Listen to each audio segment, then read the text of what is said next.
ఒక్క రోజు ముందు అనుకొని ఈ రకంగా రెండు సంవత్సరాలు పూర్తయిన సందర్భంగా మనము పులివెందుల్లో బైక్ ర్యాలీ పెడితే ఎలా ఉంటుందని మా నాయకులను తర్వాత కూటమి నాయకులను అడిగితే ఇది చాలా బ్రహ్మాండంగా ఉంటుందని ఒక్క రోజు వ్యవధిలోనే ఇంతటి భారీ కార్యక్రమం అంతా మా కార్యకర్తలు కానీ అలాగే బీజేపీ నాయకులకు బీజేపీ కార్యకర్తలకు అలాగే ముఖ్యంగా పవన్ కళ్యాణ్ అభిమానులందరికీ అలాగే మా తెలుగుదేశం పార్టీ కార్యకర్తలు నాయకులకు ఇంత ప్రోగ్రాం ఒక్క రోజులో అరేంజ్ చేసినందువరకు అందరికీ పేరు పేరున నమస్కారాలు తెలియజేసుకుంటూ అందరూ చూస్తున్నారు. ఇప్పుడు కూటమి ప్రభుత్వం ఏర్పడి 2 నెలలైంది, 2 సంవత్సరాలైంది.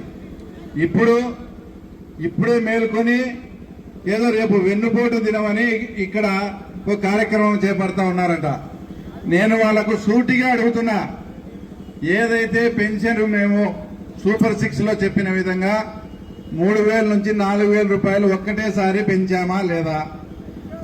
మీ జగన్మోహన్ రెడ్డి గారు 2,000 నుంచి 3,000 పెంచేదానికి 5 సంవత్సరాలు టైం తీసుకుని దానికి 250 పెంచుతూ పోతా అన్నాడు.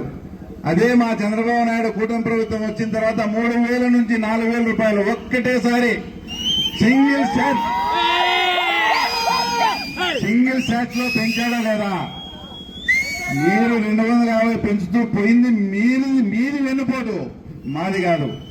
అలాగే రెండో విషయం, మీరేదైతే పథకం అమ్మఒడిని పెట్టినారో తర్వాత ఇదే ఎంపీ గారు వదిలేనటువంటి జగన్మోహన్ రెడ్డి గారి సత్యమైనటువంటి భారతమ్మ గారు ఎర్రగుంట్లలో మాట్లాడుతూ ఎంతమంది పిల్లలుంటే అంతమంది పడిగిపోతుంటే జగనన్న మీకు అమ్మఒడి ఇస్తాడని చెప్పిందా లేదా?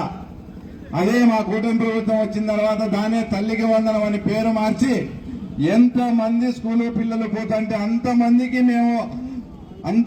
తల్లికి వందనం వేశామా లేదా? ఒక ఎగ్జాంపుల్, బక్కన్న గారి పల్లెలో ఒక తల్లికి 5 మంది బిడ్డలై 5 మంది స్కూల్కు వెళ్తుంటే వేంపల్లి మండలంలో 5 మందికి కూడా తల్లికి వందనం పథకం వర్తింపజేసే ఘనత మా చంద్రబాబు నాయుడు గారిది. ఏమి వెన్నుపోటు? భారతమ్మ గారు పిల్లలందరికీ ఇస్తామని చెప్పి ఒకరికి చెప్పింది వెన్నుపోటా, లేక చంద్రబాబు గారి తల్లికి వందనం పేరుతో ఎంతమంది పిల్లలు పోతుంటే అంతమందికి ఇస్తాననేది అసలు వెన్నుపోటా? ఇక్కడ ఉండే వాళ్ళు మా కార్యకర్తలు ఉన్నారు, తర్వాత వైఎస్ఆర్సీపీ వాళ్ళు కూడా ఎవరైనా ఉంటే వినండి. మీ సతీమణులు కాదు, మీ సోదరీమణులు కానీ ఆర్టీసీ బస్సు ఎక్కితే అక్కడ డబ్బులు పెట్టి టికెట్ కొంటారా, మీరు ఫ్రీగా పోతారా? మీరే చెప్పండి.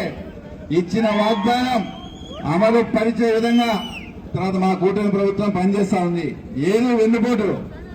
అలాగే మహిళలందరికీ దీపం పథకం కింద ఉచిత సిలిండర్లు ఇస్తామని చెప్పినాం. ఇప్పటికి 2 సిలిండర్లు కూడా ఇవ్వడం జరిగింది. ఏ హామీ మేము నిలబెట్టుకోలేదు. ఒక నిరుద్యోగ వృత్తి గురించి మాట్లాడుతున్నారు. మీరు మేనిఫెస్టోలో క్లియర్ గా చూడండి. మేనిఫెస్టోలో 20 లక్షల ఉద్యోగాలు బార్ నిరుద్యోగ వృత్తి. ఈరోజు అనేకమైనటువంటి పెట్టుబడులు మన ఆంధ్రప్రదేశ్ రాష్ట్రానికి లోకేష్ బాబు ద్వారా కానీ చంద్రబాబు నాయుడు చూసి వస్తాయి. 20 లక్షల ఉద్యోగాలు ఇవ్వకపోతే అప్పుడు నిరుద్యోగ వృత్తి కూడా అమలు చేస్తామని లోకేష్ బాబు గారు చెప్తున్నారు. ఇంకా ఎక్కడ మేము వెన్నుపోటు పొడిచాం, మీరు రేపు ఏమని మీరు వెన్నుపోటు తినమని మాట్లాడుతున్నారు. ఇక పులివెందుల విషయానికి వస్తే ప్రజలారా ఒక్కసారి మీరు కూడా ఆలోచన చేయండి. పులివెందుల మున్సిపాలిటీ పుట్టినప్పటి నుంచి అటు కాంగ్రెస్ గాని ఇటు వైఎస్ఆర్ కాంగ్రెస్ పార్టీ గాని పాలకవర్గం పాలన చేస్తానే ఉంది. ఇక్కడుండే ప్రజలు గాని ఇంకోరు గాని ఎక్కడన్నా గాని ఏదన్నా ఒక రియల్ ఎస్టేట్ పెరగడం గాని ఇతర ప్రాంతాల నుంచి వచ్చి ఇక్కడ స్థిరపడడం గాని ఇన్ని మౌలిక వసతులు ఉండేప్పుడు మన ప్రాంతానికి కూడా వచ్చి ఇతర ప్రాంతాల నుంచి వచ్చి చేరాలా లేదా? ఎవరే గాని ఇక్కడికి వచ్చి చేరిన సందర్భమే లేదు. వీళ్ళ అభివృద్ధి అంటే వీళ్ళ హయాంలో పేమెంట్ కడతారు ఔటర్ రింగ్ రోడ్ చుట్టూ, మళ్ళా పేమెంట్ వాళ్ళే తీసేస్తారు, మళ్ళా రెండోసారి పేమెంట్ అని కడతారు. రాజశేఖర రెడ్డి గారి విగ్రహం పాత బస్ స్టాండ్ లో పెడతారు. విగ్రహం పెట్టి సంవత్సరం అయితేనే మళ్ళా విగ్రహం కొట్టేసి ఆ విగ్రహం కూలదోసి మళ్ళీ ₹1 2 కోట్లు పెట్టి మళ్ళా విగ్రహం కడతారు. తర్వాత ఇది వాళ్ళు చేసిన పరిపాలన. ఇంకా ఘోరమైన విషయం ఏంటంటే ఏదైతే ఇప్పుడు బోటింగ్ పెట్టాలని దాదాపు 100 కోట్ల రూపాయలు ఖర్చు పెట్టి, అది కూడా నీళ్లు ఎర్రబల్లి చెరువు నుంచి నీళ్ళు ఇస్తామని చెప్పి 100 కోట్లు అంతా ఖర్చు పెట్టి దానంతా కూడా వృధా చేయడం జరిగింది. అసలు ఎర్రబల్లి చెరువుకు మేము వచ్చి కేవలం 20 లక్షల రూపాయలు మా సొంత నిధులు వెచ్చించి ఎర్రబల్లి చెరువు నింపినాం. అది కూడా మీకు చేతగాక దాంట్లో బోటింగ్ ఏర్పాటు చేస్తామని దాదాపు ఒక 80 నుంచి 150 కోట్ల రూపాయలు వాళ్ళ అనునయులకు దోచిపెట్టినది ఇది వాస్తవమా కాదా? ఇదే మీరు చేసే అభివృద్ధి కానీ ఇంకోటి కానీ. మీరు పొరపాటున చిన్న రంగాపురం కానీ, పెద్ద రంగాపురం కానీ, వెంకటాపురం కానీ, తర్వాత యలమారపల్లె కానీ, బాపనపల్లె కానీ పోతే, ఈసారి మున్సిపాలిటీలో ఓట్లు అడగాని పోతే లేడీస్ పరకలు పట్టుకొని కొట్టకుంటే అప్పుడు అడగండి. మీరు అంత దారుణమైన పరిస్థితులు ఆ పల్లెల్లో చేసి పెట్టినారు. మీరు అసంపూర్తిగా ఉండేటి అన్నీ కూడా మేము తప్పకుండా పూర్తి చేస్తామని కూడా, ఎందుకంటే చంద్రబాబు నాయుడు గారి పర్యటన ఉంది, మొత్తం ఈ పులివెందులకు ఏమేమి ఉన్నాయో అన్నీ తీసుకున్నాడని చెప్పడం అంటే ఇంత దారుణాతి దారుణం. అంటే మీకు డబ్బులు వచ్చే పనులు అన్నీ ముందు చేసుకొని దాంట్లో పనుల్లో డబ్బు అంటే పని చేసి డబ్బులు వచ్చే పనులన్నీ కూడా లేట్ చేసి ఇంతటి ఘోరంగా ప్రజలంతా కూడా తర్వాత ఇబ్బంది పెడతా ఉన్నారు. ఈరోజు అంతా కూడా వ్యాపారస్తులు ఉండే ఏరియా నుంచే మాట్లాడతాం. మా పరిపాలన తెలుగుదేశం పార్టీ వచ్చి 2 సంవత్సరాలు అయింది. పులివెందుల్లో ఏ వ్యాపారస్తుని మీద అయినా కానీ ఎవరన్నా కానీ దౌర్జన్యం కానీ రౌడీజం కానీ ఇట్లా చేసి మిమ్మల్ని ఎవరన్నా బెదిరించిన సంఘటన ఏదన్నా ఒక్కటి ఉంటే, ఒక్క సంఘటన ఏదన్నా ఉంటే నాకు చెప్పండి. అంత ప్రశాంతంగా పులివెందుల్లో వ్యాపారస్తులందరినీ చూసుకున్నాం.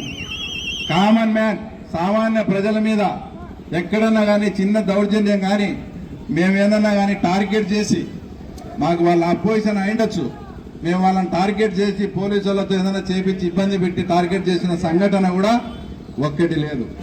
2 సంవత్సరాలు అయింది పరిపాలన స్టార్ట్ అయ్యి. ఎక్కడా కానీ ఒక్క ఫ్యాక్షన్ మర్డర్ కానీ ఒక్క రాజకీయ హత్య కానీ ఎక్కడ ఉంటుందేమో మీరు చెప్పండి. అంత ఇదిగా law and order problem maintain చేస్తూ, అంతకుముందు మీ హయాంలో మట్కా ఇటుకా చేస్తే ఎవరో డానీనో బానీనో ఉండి ఫ్లెక్సీలు వేస్తా అన్నాడు. ఎక్కడున్నాడు ఇప్పుడు అతను?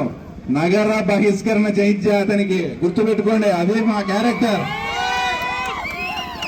నాకు కొంచెం మా వాళ్ళకు, మా నాయకులకు కొంచెం ఇబ్బంది అయినా కూడా మంచి ఆఫీసులు అనేసాం. ఆ తర్వాత మా డిఎస్పీ గారి ఆధ్వర్యంలో లా అండ్ ఆర్డర్ బ్రహ్మాండంగా జరుగుతూ ఉంది. ఇట్లా ప్రతి విషయంలోనూ మేము ఆచితూచి మాట్లాడుతూ ఆచితూచి వ్యవహరిస్తా. అలాగే పులివెందుల ప్రజలకు కూడా మున్సిపాలిటీ పుట్టినప్పటి నుంచి వాళ్ళ హయాంలోనే ఉంది. ఇందాక శశి గాని వాళ్ళు చెప్పారు, ఏదైనా డబుల్ ఇంజన్ సర్కార్ ఉంటే మన రాష్ట్ర పరిస్థితి కేంద్ర ప్రభుత్వ సహాయంతో ఏ రకంగా అయితే పరుగులు పెడుతుందో, ఇంకా 3 సంవత్సరాలు మాకు టైం ఉంది. ఒక్కసారి మీరు ఆ పరిపాలన అంతా చూశారు. ఒక్కసారి తెలుగుదేశం పార్టీకి అవకాశం ఇస్తే ఈ పురపాలక సంఘాన్ని ఏ విధంగా తీర్చిదిద్దుతామో ఒక్కసారి మీరు కూడా ఆలోచన చేయండి. ఇన్నాళ్ళు వాళ్ళ పరిపాలన చూశారు. ఒక్క అవకాశం మాకు కూడా అయింది. ఎందుకంటే రాష్ట్రంలో ప్రభుత్వం ఉండేది మాదే కాబట్టి మీరు మా వాళ్ళని గెలిపిస్తే మేము ఏదైనా ఫండ్స్ తీసుకొని పులివెందుల ప్రాంత అభివృద్ధి కాముకులైతే పులివెందుల ప్రజలు తప్పకుండా మమ్మల్ని ఆదరించండి. తర్వాత జగన్మోహన్ రెడ్డి గారి విషయానికి వస్తే, మొన్నొచ్చి ఏదో ప్రజా దర్బార్ పెట్టాడన్నారు. ఆయన ప్రజా దర్బార్లో ఒక ఎంఆర్ఓ ఒక ఎస్పీకి కానీ ఒక కలెక్టర్కి కానీ ఏమైనా ఫోన్ చేసిన సందర్భం ఉంది? ఎవరైనా వైఎస్ఆర్ వాళ్ళు ఉంటే చేయెత్తి చెప్పండి. ఏమి వాటికి పోతానే 3 నెలలు అక్కడికి పోతానే 3 సంవత్సరాలు గట్టిగా కళ్ళు మూసుకోండి, మన ప్రభుత్వం వస్తుంది, అది చూస్తా ఇది చూస్తా. ప్రభుత్వం వచ్చే సమస్య లేదు. ఒకవేళ ఏదన్నా అట్లా ఉంటే ఆయన తాడేపల్లిలో ఉంటాడు, హెలీప్యాడ్ కాడ ఎంటర్ కావాలని అవినాష్ రెడ్డి శంకర్ రెడ్డి పేరు రాపియాల. మీ పరిస్థితి అదేనే. ఒక్కసారి మీరు ఆలోచన చేసుకోండి. లాస్ట్ 5 సంవత్సరాలు ఎంతమంది జగన్మోహన్ రెడ్డిని గెలిచినారు, ఎంతమందికి వీళ్ళు పాసులు ఇప్పించారు? అది కూడా వీళ్ళ గురించి చెప్పే వాళ్ళకి ఇవ్వరు. వీళ్ళకు వ్యతిరేకంగా చెప్పే వాళ్ళకు no pass, no helipad, no entry. వీళ్ళకు అనుగుణంగా చెప్పే వాళ్ళ పేర్లు మాత్రమే ఉంటాయి. ఇంకా ఈయన ప్రజా దర్బార్ ఏంది, ఆ తర్వాత ఈయన చేసేది ఏంది? ఇంకొక విషయం, ఎంపీ గారికి మన ఏదో పులివెందుల కన్నె వేస్తానని నన్ను మాట్లాడాడు. మీ సొంత అన్న ఇంట్లో ఉండి మీ అన్న ఎంబడి 5 సంవత్సరాలుండి మొత్తం రాష్ట్ర ఖజానా అంతా దోచి ఆయన ఎవరు ఎప్పుడు వెనకబడి ఉండే కేఎన్ఆర్ వాళ్ళ భార్య పేరుతో బ్యాంక్ అకౌంట్ లో 19 కోట్ల రూపాయలు ఉందంటే ఒక పిఏ దగ్గర అంత డబ్బు ఉందంటే ఇంకా ఈయన గాని జగన్ రెడ్డి గాని ఎంత సంపాదించినారా ఎంత దోచిపెట్టినారా చెప్పండి ఒకసారి మీరు కూడా ఆలోచన చేయండి. నన్ను ఏందో పులివెందుల కన్నం వేసినారని మాట్లాడతాను. మీ ఇంట్లో ఉండే మనిషి రాష్ట్రానికే కన్నం వేసినాడు. దాని గురించి మాట్లాడండి. నీకు దమ్ముంటే కేఎన్ఆర్ అవినీతి పోడా కేఎన్ఆర్ మంచోడా అని నువ్వు ధైర్యంగా సర్టిఫై చేయబడు. మా గురించి మాట్లాడడం కాదు. మీ అన్న ఇంట్లో గోతులు తగినారు. ఆ గోతులు పుడిచేది తెచ్చుకో. ఇంకొకటి చివరగా పులివెందుల ప్రజలకు కూడా అప్పీల్ చేస్తాను.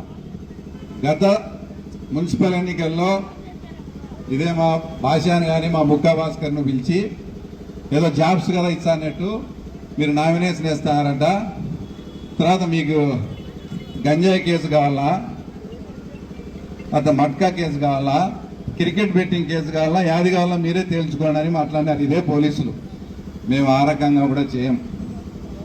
మొన్న జెడ్పీటీసీ ఎలక్షన్స్ లో ఏ రకంగా నామినేషన్ వేసి మీరు ఎలక్షన్ జరుపుకున్నారో అదే రకంగా నామినేషన్లు ఇచ్చి పులివెందుల ప్రజల మద్దతు మాకుంది.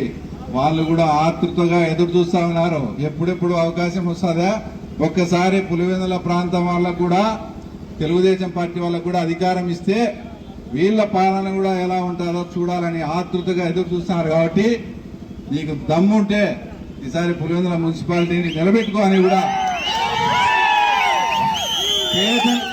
నీకు చేతనైతే ఈసారి పులివెందుల మున్సిపాలిటీ నువ్వు నిలబెట్టుకో. అప్పుడు మళ్ళా రాజకీయాల గురించి మాట్లాడదామని కూడా ఈ సభాముఖంగా గుర్తు చేస్తూ ఇంతటి భారీ కార్యక్రమానికి విచ్చేసి ఈ కార్యక్రమాన్ని విజయవంతం చేసిన అందరికీ కూడా పేరు పేరున అందరికీ నమస్కారాలు తెలుపుకుంటూ జై తెలుగుదేశం,